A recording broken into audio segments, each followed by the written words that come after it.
कैसे हैं आप सब। मैं सुजीत यादव एक बार फिर से आप सभी लोगों का हार्दिक स्वागत है आपके अपने YouTube चैनल कीर्ति एजुकेशन पॉइंट में। और मैं लेकर आया हूं क्लास 12 की फिजिक्स फर्स्ट में जो चैप्टर चल रहा है, फर्स्ट चैप्टर कूलॉम का नियम तथा वैद्युत क्षेत्र चैप्टर से आपका बहुत ही इंपॉर्टेंट टॉपिक है। और आज का टॉपिक बहुत इंपॉर्टेंट और इसे बहुत ही ध्यान से देखिएगा। और जितने भी स्टूडेंट अभी तक नए हैं हमारे चैनल को सब्सक्राइब करके बेल आइकन को प्रेस जरूर करें ताकि हमारे द्वारा जितने भी वीडियो अपलोड की जाए उसका नोटिफिकेशन आप तक पहुंचे और आपका कोई भी क्लास मिस ना हो। और आप सभी लोग देखिए, आपका सबसे जो इम्पोर्टेंट है, इससे क्या होता है, कंफर्म है क्वेश्चन इससे पूछेगा। इससे क्या है, कंफर्म है क्वेश्चन पूछेगा। तो हम आज बात करने वाले हैं कि मूल आवेश क्या होता है। क्या मूल आवेश क्या होता है और आवेश की क्वांटम प्रकृति क्या होती है। एक बार देखोगे तो तुरंत बता दोगे कि इसकी प्रकृति क्या है। क्वेश्चन देखोगे और बता दोगे कि प्रकृति क्या है। तो इसलिए आइए देरी ना करते हुए अपने टॉपिक पर आते हैं पर कि मूल आवेश क्या होता है। तो मूल आवेश सभी लोग आवेश तो सभी लोग जानते हैं, आवेश मतलब चार्ज, लेकिन मूल आवेश क्या होता है और आवेश की क्वांटम प्रकृति क्या होती है, एक सेकंड नहीं लगेगा और देखोगे तुरंत बताओगे कि इसकी प्रकृति धनात्मक है कि ऋणात्मक है। बहुत ही आसान है। तो सबसे पहले यह जानेंगे कि मूल आवेश क्या होता है। तो मूल आवेश क्या होता है और मूल आवेश की जो क्वांटम प्रकृति होती है यह क्या होती है। तो क्वांटम प्रकृति आपकी क्या होती है, कोई भी वैद्युत आवेश जो भी रहता है और वैद्युत आवेश को अनिश्चित रूप से विभाजित नहीं किया जा सकता है। क्या है, वैद्युत आवेश को अनिश्चित रूप से विभाजित नहीं किया जा सकता है। और आवेश के इसी गुण को ही क्या कहते हैं, आवेश का क्वांटीकरण कहते हैं। क्या कहते हैं, आवेश का क्वांटीकरण कहते हैं। यह चीज आप सभी लोग स्क्रीनशॉट कर लेंगे तो बहुत ही अच्छा होगा और नोट कर लीजिए। और नोट कर लेंगे तो यह हमेशा आपके लिए काम आएगा, क्योंकि इससे क्वेश्चन बहुत पूछता है और हर बार हर एक एग्जाम में पूछता है। तो एक चीज क्लियर हो गया कि कोई भी वैद्युत आवेश रहता है वह अनिश्चित रूप से विभाजित नहीं हो सकता है। और यदि अनिश्चित रूप से विभाजित नहीं होगा तो उसके इस गुण को ही क्या कहते हैं, आवेश का क्वांटीकरण कहते हैं या परमाणुकता कहते हैं। यह चीज क्लियर हो गया कि परमाणुकता क्या होता है या आपका आवेश का क्वांटीकरण क्या होता है। इसमें परमाणुकता और आवेश का क्वांटीकरण एक ही चीज है।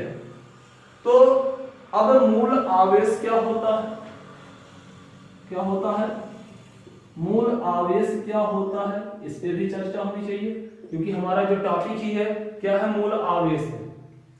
तो मूल आवेश आपका आवेश की छोटी से छोटी इकाई, नोट कर लीजिए, आवेश की छोटी से छोटी इकाई ई है। ई का मतलब इलेक्ट्रॉन है। ई का मतलब क्या होता है, इलेक्ट्रॉन होता है, ई है। और आवेश ई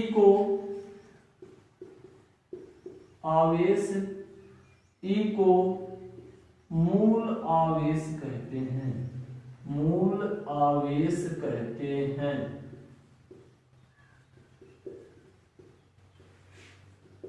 ध्यान दीजिएगा कि मूल आवेश क्या होता है, आवेश की छोटी से छोटी इकाई, सबसे छोटी इकाई क्या होती है, ई यानी इलेक्ट्रॉन। और इलेक्ट्रॉन पर चार्ज क्या होता है, नेगेटिव होता है, सभी लोग जानते हैं।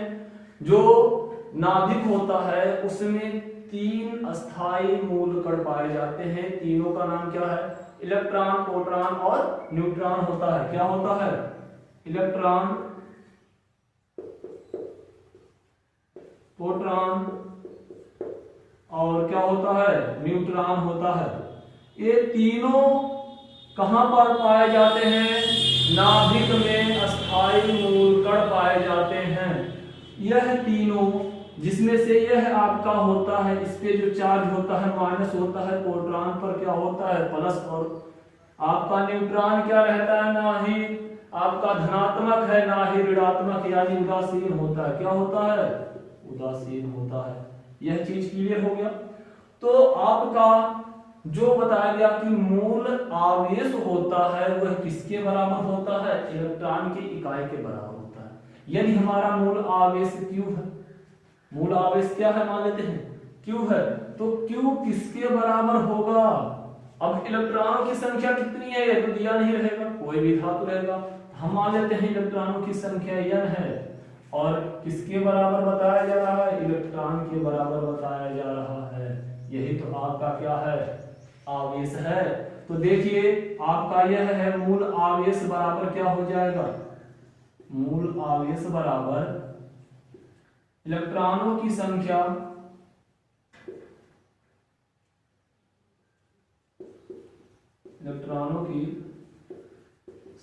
गुणे क्या हो जाएगा? इलेक्ट्रॉन। क्या हो जाएगा? इलेक्ट्रॉन हो जाएगा। यानी इलेक्ट्रॉन का क्या होता है? द्रव्यमान होता है। तो इलेक्ट्रॉन का जो द्रव्यमान कितना होता है सभी लोग जानते हैं। इलेक्ट्रॉन का जो द्रव्यमान होता है, यहाँ पर ऋणात्मक इसलिए लिखा जाता है क्योंकि इसकी प्रकृति ही क्या होती है? ऋणात्मक होती है।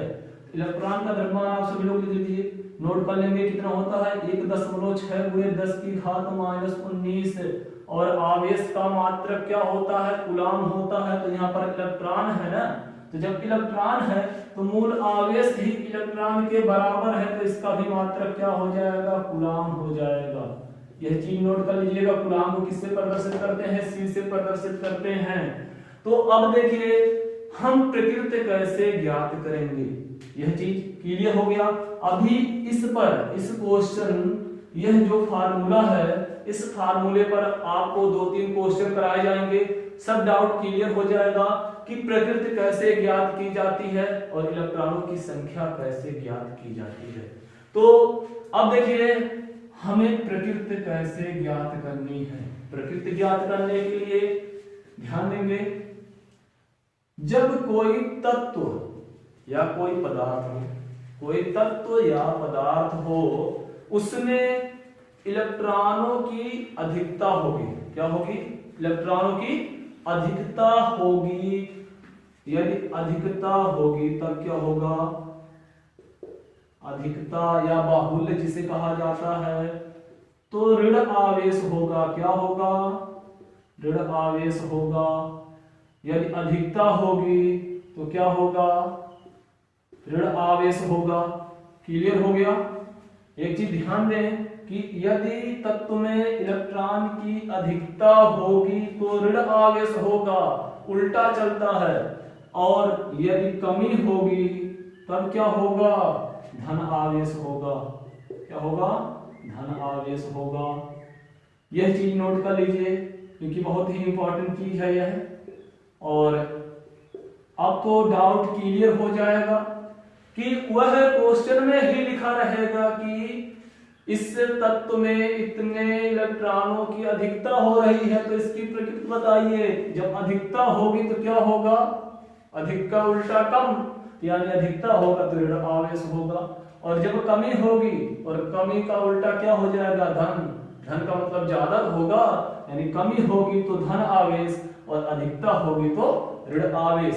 तो देखिए अब इस क्वेश्चन पर हम आते हैं। इस फार्मूले पर क्वेश्चन देखते हैं, 2-3 क्वेश्चन देखते हैं कैसे सॉल्व करेंगे। और पूछा है, और यह जितने भी क्वेश्चन आप सबको कराए जाएंगे यह गत वर्षों में पूछा गया है। बहुत ही इंपॉर्टेंट क्वेश्चन है। तो आइए देखते हैं क्वेश्चन क्या है। देखिए आते हैं हम अपने पहले क्वेश्चन पर। यह क्वेश्चन बहुत ही इंपॉर्टेंट है, 2015 में पूछा भी गया है। अब देखिए क्वेश्चन कह क्या रहा है कि 8 कूलाम ऋण आवेश में विद्यमान इलेक्ट्रॉनों की संख्या ज्ञात करना है। इलेक्ट्रॉनों की संख्या यानी n ज्ञात करना है। अब 8 कूलाम ऋण आवेश है। अब ऋण आवेश है तो यहाँ पर इलेक्ट्रॉनों की अधिकता हो रही है कि कमी हो रही है। जब ऋण है तो क्या होगी, अधिकता होगी। तो अब देखो इसका कैसे सॉल्व किया जाएगा, कैसे सॉल्व किया जाएगा। कह रहा है कि 8 कूलाम ऋण आवेश है।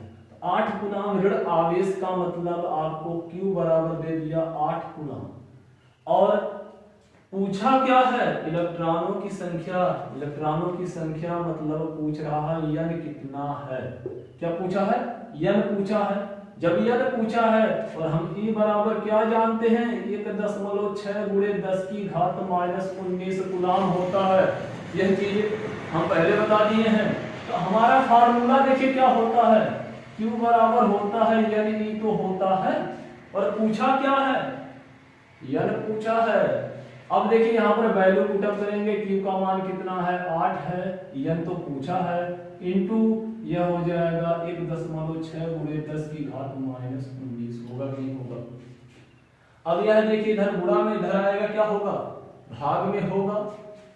ये हो जाएगा 8 बटे 1.6 गुणे 10 की घात माइनस 19 बराबर यन। और कोई भी संख्या ज्ञात करना रहता है, संख्या का कोई मात्रक नहीं रहता है। अब देखो नीचे घात है, ऊपर करेंगे। जब घात नीचे है तो क्या करेंगे, ऊपर करेंगे। तो यह नीचे माइनस में है, ऊपर जाएगा, चिन्ह चेंज हो जाएगा, यानी प्लस में हो जाएगा। यानी 8 गुणे 10 की घात 19 बटे आ जाएगा 1.6। ठीक। अब देखो नीचे एक अंक पर दशमलव है तो 10 से क्या करेंगे, गुणा और भाग करेंगे। यदि 10 से गुणा और भाग करेंगे ऊपर हो जाएगा 80 और नीचे दशमलव खत्म हो जाएगा, यानी ये हो जाएगा 80। समझ में आया क्या किया गया है, 10 से ऊपर नीचे गुणा और भाग किया गया है। ऊपर हो जाएगा 8 10 में 80 और नीचे कितना बचेगा, 16 तो बचेगा, क्योंकि एक ही अंक पर दशमलव है। तो 16 पंजे क्या होता है, 80 होता है। तो काटेंगे तो 5 हो जाएगा। n बराबर क्या हो जाएगा, 5 गुणे 10 की घात 19 हो जाएगा। यह चीज क्लियर हो गया। अब देखिए दूसरा क्वेश्चन क्या कह रहा है, दूसरा क्वेश्चन कहा है सेम उसी प्रकार से है। यह भी देखिए 2010 और 2017 में पूछा है। 2010 2017 में पूछा है। कह रहा है कि 1 कूलाम आवेश में कितने इलेक्ट्रॉन होते हैं। फिर वही चीज पूछा है, यन पूछा है, यानी यन का मान पूछा है। तो देखिए क्या होगा, आपको 1 कूलाम आवेश दिया है, यानी Q बराबर दिया है 1 कूलाम, और हम जानते हैं E बराबर होता कितना है, 1.6 गुणे 10 की घात माइनस 19 कूलाम होता है कि नहीं होता। और यन पूछा है तो हम फार्मूला हम सबका क्या है, Q बराबर होता है यानी क्या होता है, Q बराबर यानी होता है। यहाँ पर वैल्यू पुटअप करेंगे, या इधर गुणा में इधर आ जाएगा, भाग में तो यह बराबर लिख सकते हैं Q बटे E। क्या लिख सकते हैं, Q बटे E लिख सकते हैं।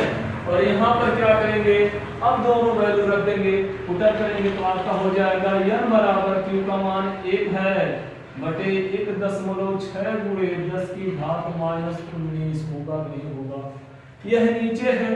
फिर इसे ऊपर जब करेंगे तो n बराबर हो जाएगा 1 गुणे 10 की घात माइनस 19 बटे 1.6।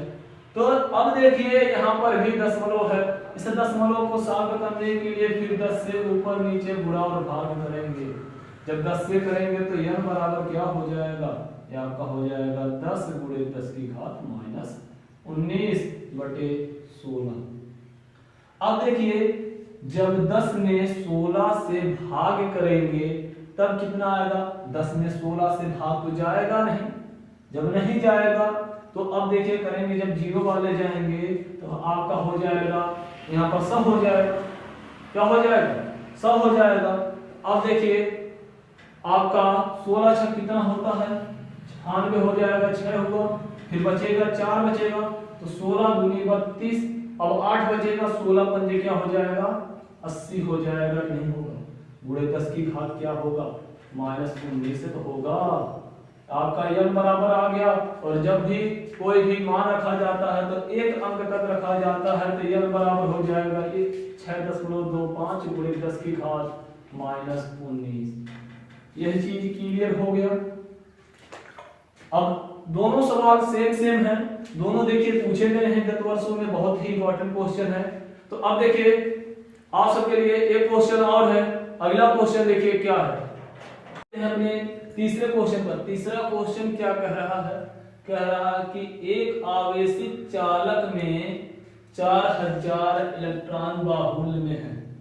बाहुल्य है यानी अधिकता हो रही है, यहां से कंफर्म हो गया। इसकी प्रकृति कैसी है, ऋण आवेश है। क्लियर है।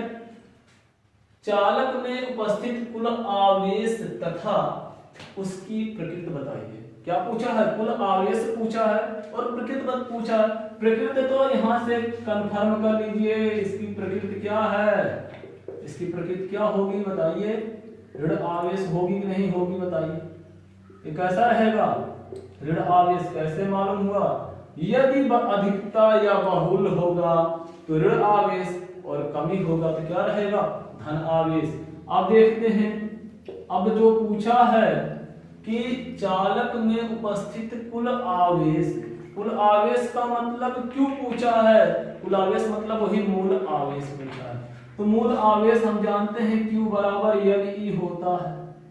क्या होता है, Q बराबर NE होता है। तो हमारे पास कितना करना है, 4000 इलेक्ट्रॉन बाहुल्य है, यानी N बराबर कितना इलेक्ट्रॉन पूछ रहा दिया है, 4000 इलेक्ट्रॉन दिया है। और हम E का मान कितना जानते हैं, 1.6 गुणे 10 की घात -19 कूलम जानते हैं। यहाँ पर मान रखें तो क्या होगा, जब मान रखते हैं तो इसका मान है 4000, क्या है 4000 गुणे इसका मान कितना है, E का 1.6 गुणे 10 की घात -19, यही हुआ। अब देखिए 4000 को लिख सकते हो 4 गुणे 10 की घात कितना शून्य है, 1 2 3 यानी 3 लिख देंगे, गुणे 1.6 गुणे 10 की घात -19, यही तो है। अब देखेंगे कैलकुलेशन आसान हो गया। गुणा में घातें क्या होती हैं, जुड़ती हैं। ये देखिए 4 यहाँ पर है और 1.6 क्या है यहाँ पर है, तो 16 चौके क्या होता है, 64 होता है। आपका हो जाएगा N बराबर Q बराबर आपका हो जाएगा कि 6.4 गुणे। अब 3 में से कितना घट रहा है, 19 कम हो रहा है, गुणा में घातें जुड़ेगी हो जाएगा 10 की घात माइनस, आपका कितना हो जाएगा, 19 में से 3 घटाएंगे तो मिल जाएगा आपका 16। क्या होगा, 19 में से 3 घटाएंगे, लेकिन अब देखो 3 में से 19 जब घटाएंगे तो माइनस मिलेगा। अगर बड़ी संख्या से छोटी संख्या घटाते तो क्या होता, प्लस मिलता। तो अब देखिए यह चीज क्लियर हो गया। इसकी प्रकृति क्या आई है, ऋण आवेश आई है। और यह इस पर कुल कितने आवेश हैं, 6.4 गुणे 10 की घात कितने हैं, -16 है। अब यह चीज आपको क्लियर हो गया कि प्रकृति पूछेगा तब क्या करेंगे, या आवेश में मूल आवेश पूछेगा तब कैसे सॉल्व करेंगे, और यदि इलेक्ट्रॉनों की संख्या यानी N पूछेगा तब क्या करेंगे। सब पर क्वेश्चन सॉल्व करा दिया गया है। और आप सभी लोगों, जितने भी लोग नए लोग हमसे जुड़े हैं, सभी लोग वीडियो को सब्सक्राइब करके चैनल को सब्सक्राइब करिए और वीडियो को ज्यादा से ज्यादा शेयर करिए ताकि सब बच्चों के पास पहुंचे। धन्यवाद।